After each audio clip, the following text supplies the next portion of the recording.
I call the member for Bonnie. Thank you, Mr. Speaker. I rise today to bring the House's attention to the sad loss of a major local entertainment venue in my electorate, NightQuarter.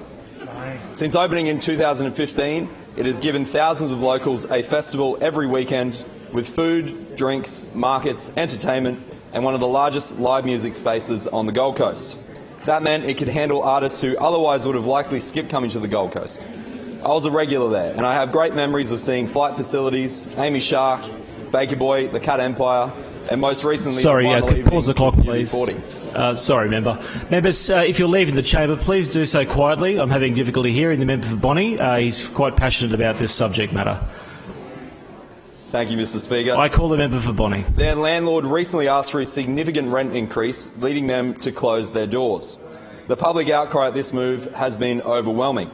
Passionate local Robert McKenna started a petition, and within days it had reached thousands of people. I table that today with its 18,906 signatures. Our city needs this venue, and it's time for the government to see what help they can provide. I think the solution could be state land within the Health and Knowledge Precinct in Southport, which was the site of the old Commonwealth Games village.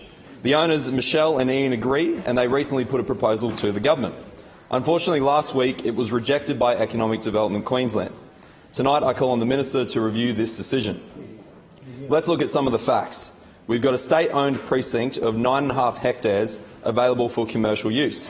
NightQuarter are keen, and they say that the space could work. They would only be looking at taking up to half a hectare at most, and there's already a suitable section that was used as a car park during the Commonwealth Games. JLL, the managers of the Smith Collective residential area in the precinct, are very supportive of having NightQuarter move in next door. Up to 50% is permitted for non-health and knowledge related use, and out of the 15 lots up for rent, only 3 have been used. The land use setting out the rules for the area allows for food premises to be located at ground level and for indoor entertainment.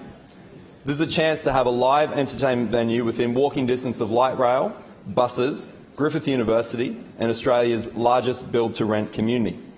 The precinct used to be called Parklands, and it was an entertainment area. Big Day Out was held there. With its loss, surely there should be a component of that within it, and even if it's just in the short term while it's being fully developed.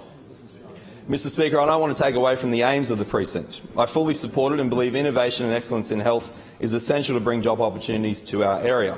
But until it's realised, NightQuarter should be allowed to make use of such a small amount of space. It would even bring in some rent. If a larger and more permanent tenant appears, then they should be allowed to use that space. I urge the government to take up this opportunity before we permanently lose this local icon. If not, every time my residents drive past that empty site, they will be reminded that the state government either doesn't care or is too arrogant to do the right thing and try everything possible to keep a community icon alive. I call the member for Aspley.